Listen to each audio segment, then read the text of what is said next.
Hello,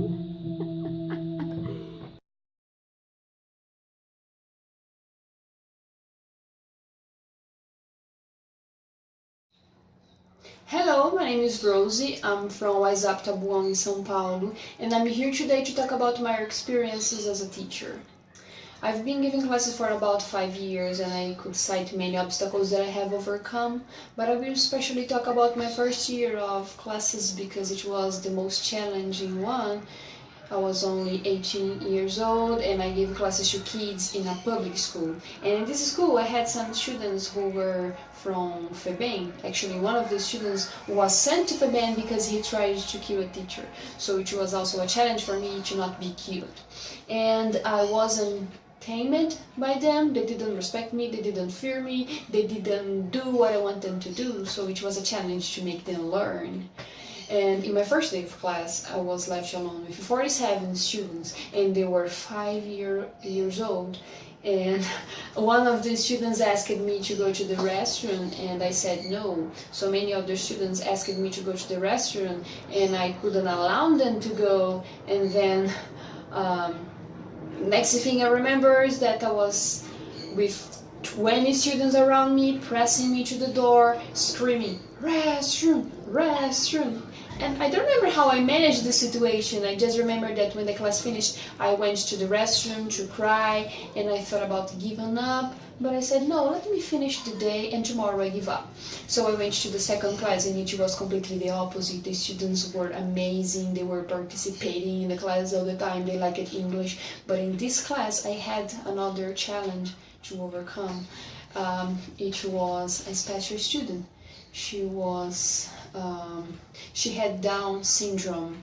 Actually, in this school I had many other students who were special, but this student, she was different because she didn't know how to write, she didn't know how to speak, she didn't walk by herself, she didn't go to the restroom by herself.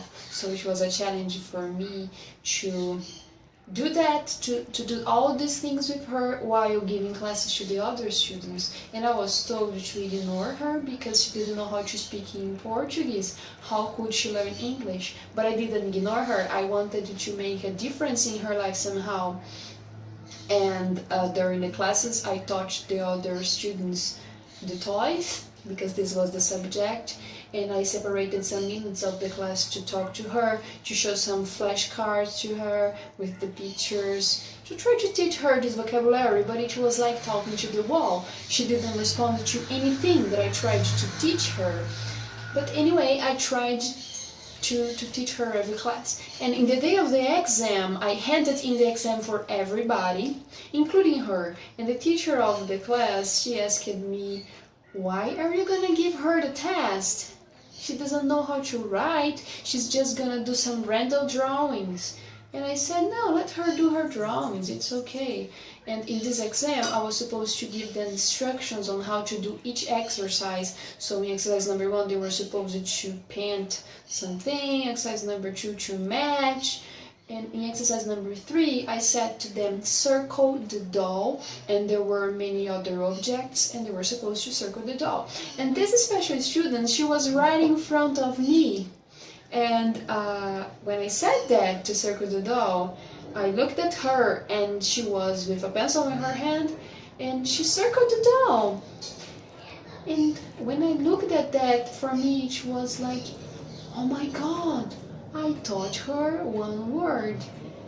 And I've been a teacher for a long time after that, and I've given classes to many other students. If you count, it's more than 2,000. And especially at WhatsApp, I've taught people how to produce formal discourse, and I'm not saying that I'm not proud of them and I'm not proud of me for doing that, but nothing compares to the happiness and sense of achievement when I realized that I taught that special student one single word.